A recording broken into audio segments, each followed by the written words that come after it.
Salam, hörmətli auditoriya iştirakçıları, hamınızı xoş gördük. Mən Əhmədova Təranə Sayət qızı, Azərbaycan Əmək və Sosial Münasibətlər Akademiyası Maliyyə və Mühasibat Kafedrasının müəllimi. Bugün mən sizə maliyyə nəzəriyyəsi fənnindən maliyyə sistemi adlı mühazirəni təqdim eləyəcəm. Mühazirəyə aid adəti üzrə planımız verilmişdir. Plan Azərbaycan Respublikasının maliyyə sistemi, birinci sual. İkinci sual isə Azərbaycan Respublikası maliyyə sisteminin ayrı-ayrı halqalarının xarakteristikasından ibarətdir. Deməli, mövzunun slaydları ekranda göstəriləcək və adət üzrə mövzunun sonunda hazırlanmış materiallara aid deməli tövsiyə olunmuş ədəbiyyat siyahısı verilmişdir. İlk öncə mən sizə sistem nədir, onun izahını vermək istəyirəm. Sistem müəyyən istənilən məqsədə xidmət edən, bir-biri ilə qarşılıqlı əlaqədə olan, həm də biri-birinə təsir edən, bir yerdə fəaliyyət göstərən elementlərin, hissələrin və yaxud komponentlərin toplusudur. Yəni, sadə dildə desək, bölmələrin və yaxud hissələrin bütöv bir halda işləməsidir. Bugün biz maliyyə sistemindən danışırıq. Maliyyə sistemi hər ölkənin və ya iqtisadiyyatın daxilində maliyyə resurslarının toplanması, onların bölüşdürülməsi və effektiv istifadə olunmasını təmin edən alətlərdən, bazarlardan, qaydalardan və ibarət və yaxud belə deyək də institutlardan ibarət bir sistemdir. Maliyyə sistemi həm də qarşılıqlı əlaqə və qarşılıqlı fəaliyyət göstərən münasibətlərin eyni zamanda ayrı-ayrı həlqələrinin xarakteristikasını özündə birləşdirən bir toplumdur, məcmudur. Maliyyə sistemi vasitəsilə bu vəsaiti fondlarının bölgüsü, formalaşması, istifadəsi həyata keçirilir və maliyyə sisteminə ölkənin maliyyə fəaliyyətinin, eyni zamanda pul tədavülünün tənzimlənməsinə xidmət edən müəyyən maliyyə idarələri və yaxud orqanları daxil edilir. İndi mən sizə hər bir maliyyə sisteminə aid olan hər bir qrupun, deməli, qrupun tərkibində olan həlqələrin xarakteristikasını verəcəm. Bildiyimiz kimi, maliyyə bölgü münasibətlərinin daşıyıcısıdır. Məhz buna görə də müxtəlif təsərrüfat subyektləri arasında həmin bu bölgü münasibətləri baş verir. Bunların vasitəsilə pul vəsaiti fondları yaradılır, onların istifadə qaydaları göstərilir və beləliklə də bütün bu proseslər nəticəsində maliyyə sisteminin hissələri müəyyənləşir. Yəni, ilk olaraq, yəni birinci ümumdövlət maliyyəsinə, mərkəzləşdirilmiş maliyyə deyirik bura. İkinci isə müəssisə və təşkilatların, yəni təsərrüfat subyektlərinin maliyyəsini yaradır. Yəni, bu qeyri-mərkəzləşdirilmiş maliyyə adlanır. Dövlət maliyyəsinin həlqələri mərkəzləşdirilmiş maliyyəyə aid edilir. Yəni, bu makro səviyyədə bundan istifadə olunur. İkinci bölmədə isə izah etdiyimiz deməli, mərkəzləşdirilmiş maliyyə isə deməli, mikro səviyyədə iqtisadiyyatı, sosial münasibətləri tənzimləmək və stimullaşdırılmaq üçün istifadə edilir. Və beləliklə Azərbaycan Respublikasının maliyyə sistemi 4 qrupa və yaxud 4 bloka ayrılır. Birinci qrup dövlət maliyyəsini əhatə edir. Dövlət maliyyəsinin qruplarına dövlət büdcəsi, büdcədən kənar fondlar, dövlət krediti, dövlət sığorta fondları və bələdiyyə maliyyəsidir. Birinci qrup 5 həlqəni özündə birləşdirir. İkinci qrup müəssisə və təşkilatların maliyyəsi, yəni təsərrüfat subyektlərinin maliyyəsi də adlandıra bilərik. Bura ilk olaraq kommersiya müəssisələrinin maliyyəsi, ikinci dövlət və bələdiyyə müəssisələrinin maliyyəsi, üçüncü qeyri-kommersiya müəssisələrinin və təşkilatlarının maliyyəsi və sonda ictimai təşkilatların və birliklərin maliyyəsi aiddir. Üçüncü qrupumuz kredit bank sistemidir. Bu sistemə, bu qrupa Azərbaycan Respublikasının Mərkəzi Bankı, kommersiya bankları və bank olmayan kredit təşkilatları, yəni qısaca buna biz BOKTlar deyirik, aiddir. Sondakı qrupa deməli bütün bu həlqələri, bu qrupları idarə edən orqanlar sistemi, yəni dövlət maliyyə orqanları sistemi aiddir. Onun nəzdində isə göstərilən həlqələri mən sizə adlarını çəkəcəm. Azərbaycan Respublikasının Maliyyə Nazirliyi, ikinci Respublika Xəzinədarlığı, Azərbaycan Respublikası subyektlərinin maliyyə orqanları və Azərbaycan Respublikasının Vergilər Nazirliyi 4-cü qrupun deməli 4-cü qrupun həlqələrini özündə birləşdirir. Birinci qrupa qayıdırıq. Mən dediyim kimi hər qrupun deməli həlqələrinin ayrı-ayrı xarakteristikasını sizə izah edəcəm. Birinci qrup dedik dövlət büdcəsidir. Azərbaycan Respublikasının dövlət büdcəsi. Ümumiyyətlə biz büdcədən danışarkən mən onu qeyd etmək istəyirəm ki, maliyyə nəzəriyyəsi fənnində öyrəndiyimiz, tədris etdiyimiz 15 mövzunun öyrənilməsi, dövlət büdcəsinin gəlirlərinin formalaşması, xərclərinin müəyyən edilməsi və s. kimi bütün aparılan proseslərin möhkəmlənməsində həmin bu mövzuların öyrənilməsi vacibdir. Yəni biz 15 mövzunu dəqiq öyrənirik ki, dövlət büdcəsini dərindən dərk edə bilək.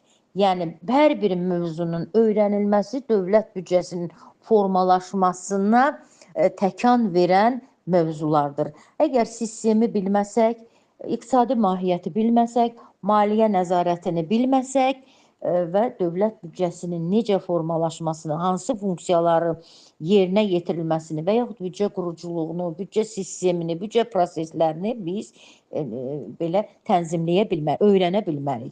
Beləliklə, Azərbaycan Respublikasının dövlət büdcəsi, yəni dövlətin mərkəzləşdirilmiş pul vəsaitləri fondlarının yaradılması, istifadəsinin əsas maliyyə planıdır. Azərbaycan Respublikasının dövlət büdcəsi dövlətin maliyyə planıdır.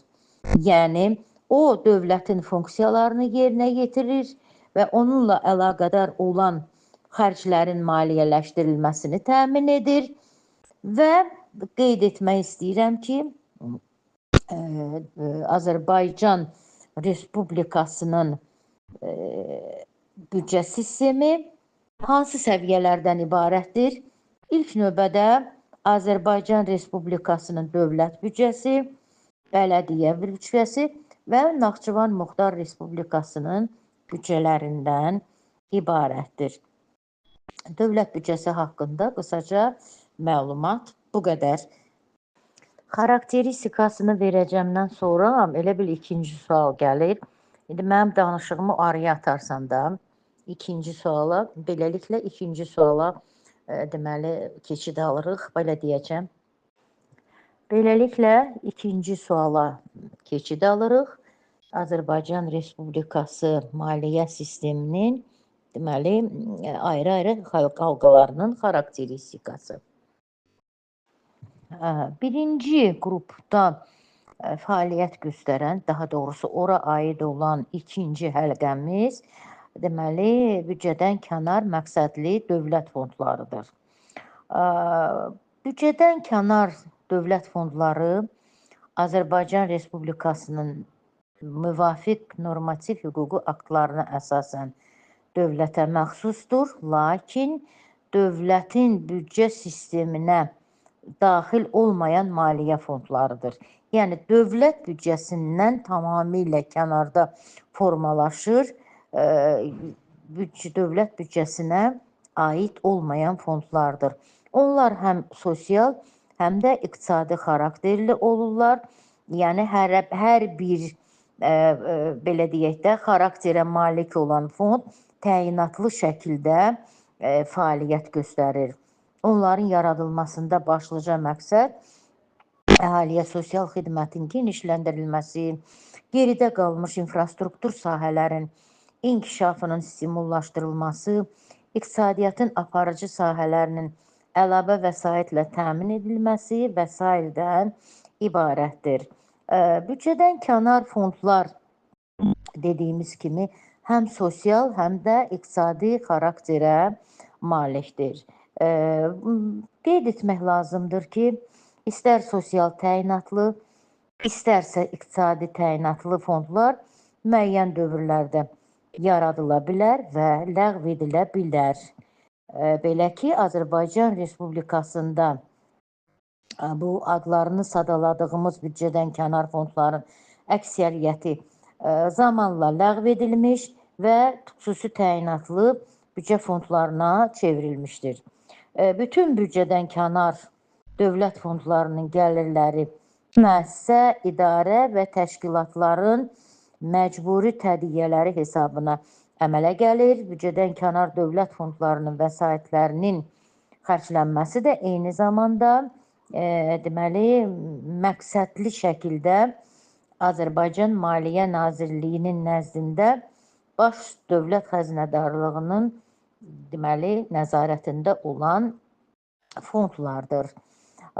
Biz dövlət büdcədən kənar fondlarından danışdıqda mütləq qaydada Azərbaycan Dövlət Neft Fondunu, Azərbaycan Dövlət Sosial Müdafiə Fondunu və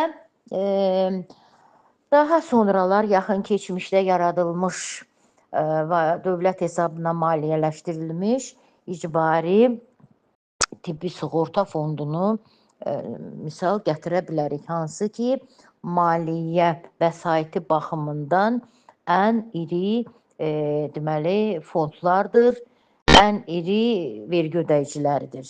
Belə qeyd edək. Qısaca olaraq mən Azərbaycan Dövlət Neft Fondu haqqında məlumat vermək istəyirəm. Azərbaycanın neft və qaz gəlirlərinin səmərəli idarə olunması, gələcək nəsillər üçün ehtiyatların yaradılması və ölkənin iqtisadi sabitliyinin təmin olunması məqsədi ilə yaradılmış deməli iqtisadi fonddur. Bu fond 29 dekabr 1999-cu ildə prezident fərmanı ilə yaradılmışdır və onun əsas məqsədi nədir? Neft və qaz gəlirlərinin toplanması və idarə olunması, gələcək nəsillər üçün maliyyə ehtiyatı yaratmaq. Bu fondun gəlir mənbələri neft və qaz satışından deməli əldə olunan gəlirlər, bonuslar, tranzit haqlar və akresaplar, neft-qaz müqavilələrindən əldə olunan gəlirlər, fondda olan vəsaitlərin investisiya gəlirləri, vəsaitlərdən istifadə sahələri hara yönəldilmişdir? İlk olaraq dövlət büdcəsinə transferlər hər il Dövlət Neft Fondundan qeyd edim ki, deməli, dövlət büdcəsinə müəyyən məbləğ transfer olunur. Yəni, dövlət büdcəsinin müəyyən hissəsi Neft Fondundan transfer olunmuş gəlirlər hesabına formalaşır. Daha sonra strateji layihələrin maliyyələşdirilməsi, məsələn, Bakı-Tbilisi-Ceyhan neft kəmərinin və Bakı-Tbilisi-Qars dəmir yolu üzrə deməli vəsaitlərdən istifadə olunması bura aid. Azərbaycan Dövlət Sosial Müdafiə Fondu sosial xarakterli fonddur. Bu fond dövlət tərəfindən yaradılmış və ölkə vətəndaşlarının sosial müdafiəsinin, yəni pensiya, müavinət, sosial sığorta və s.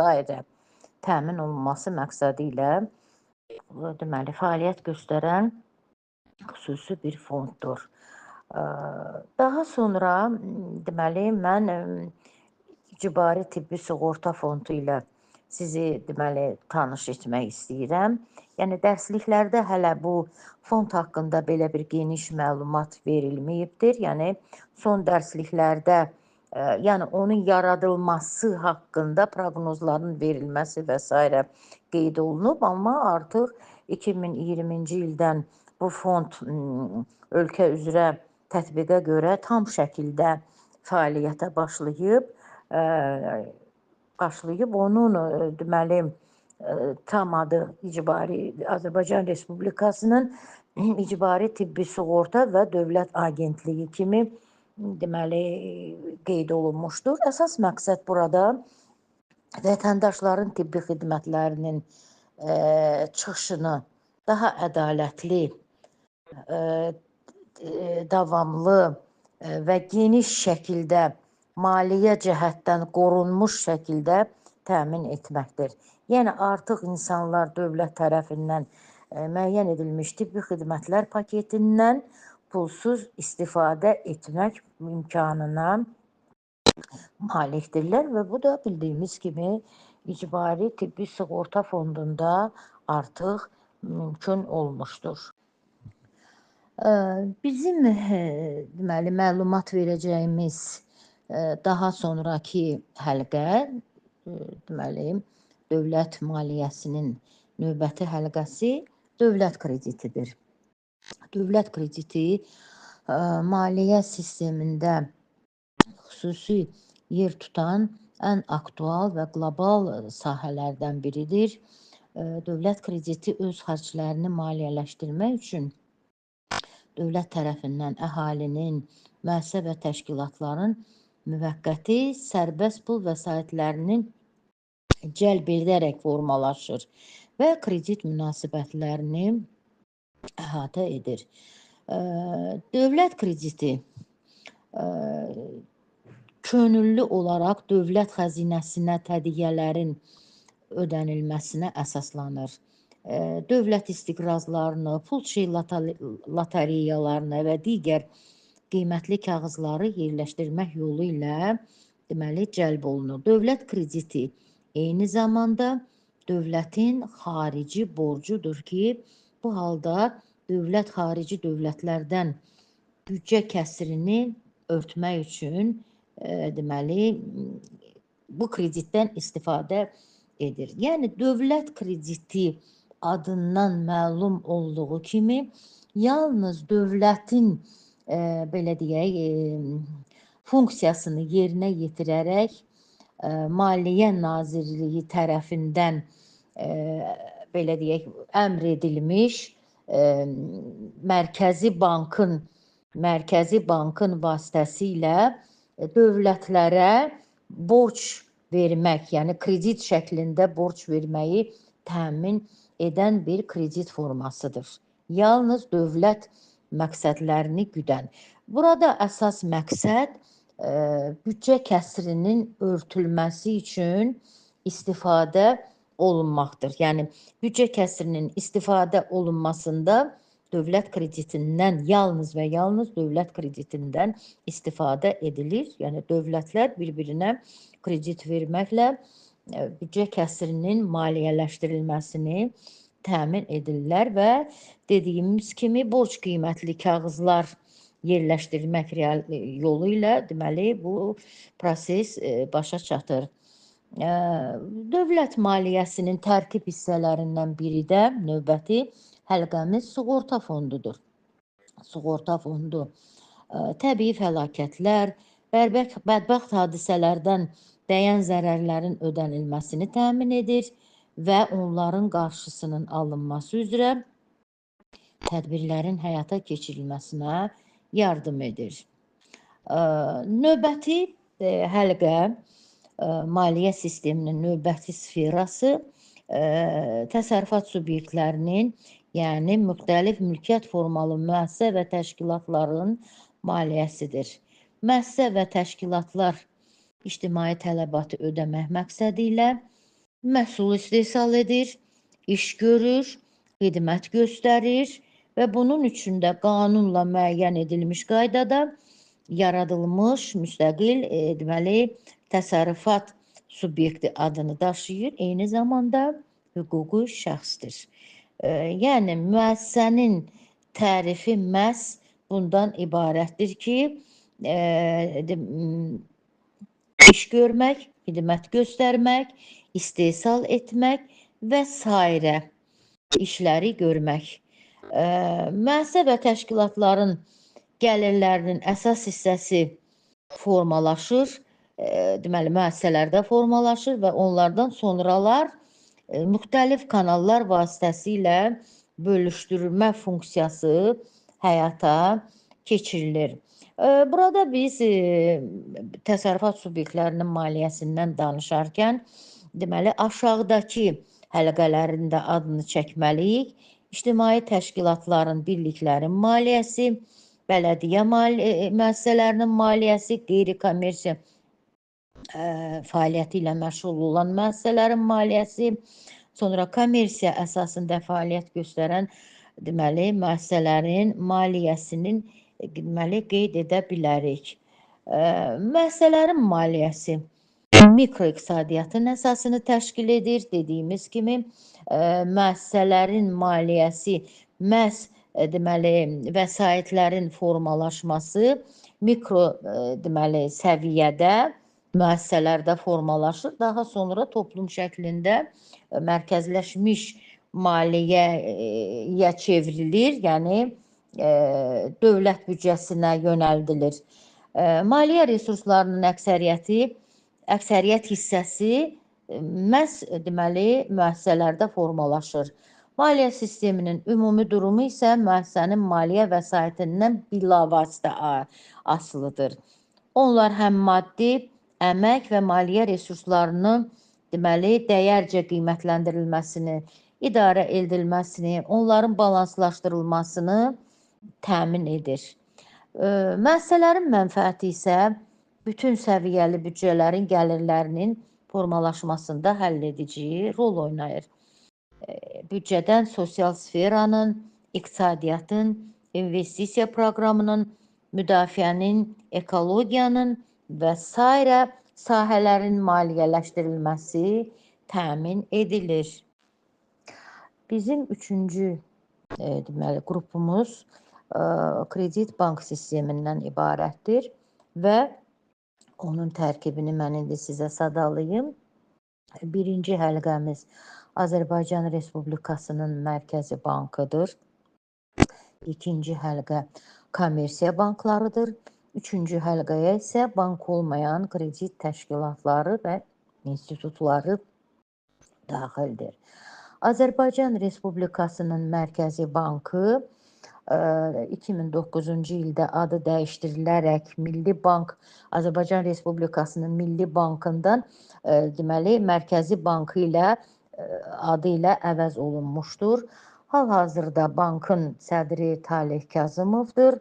Bankın nizamnamə fondu 500 milyon manatdır və Mərkəzi Bank prezidentdən başqa heç bir orqana hesabat vermir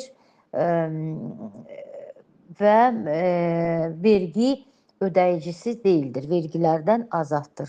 Qısa məlumat üçün mən bunu sizə çatdırıram, yadınızda qalsın.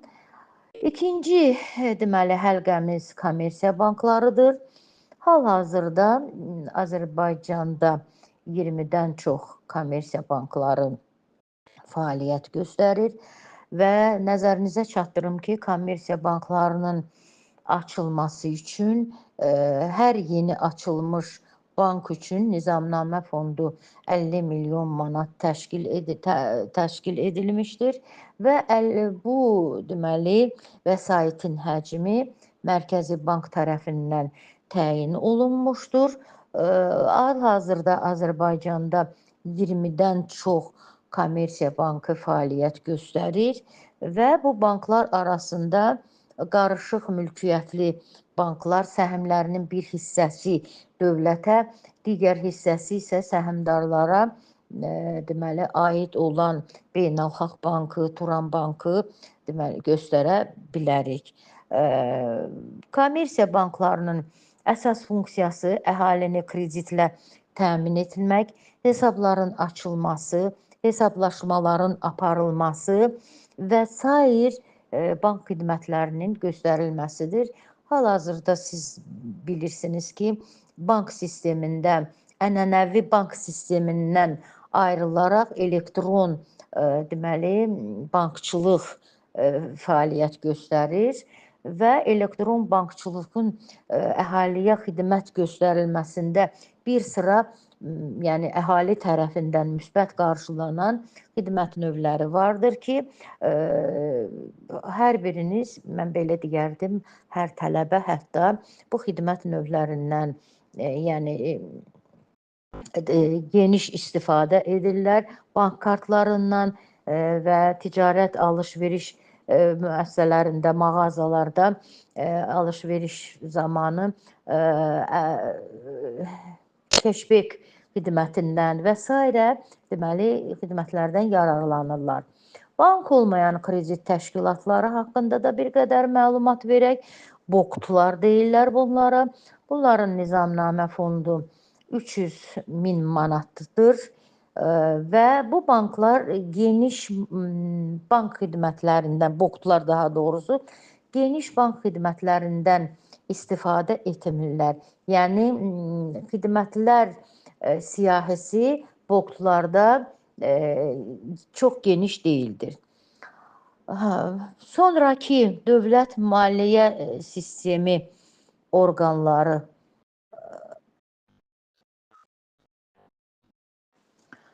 deməli, sonraki bizim qrupumuz dövlət maliyyə orqanları sistemidir. Hansı ki, adları çəkilən, haqqında danışdığımız bu qruplar və qruplara daxil olan həlqələrin idarə olunmasında fəaliyyət göstərən Azərbaycan Respublikasının Maliyyə Nazirliyi, Respublika Xəzinədarlığı, Azərbaycan Respublikası subyektlərinin maliyyə orqanları və Azərbaycan Respublikasının Vergilər Nazirliyinin adını çəkə bilərik.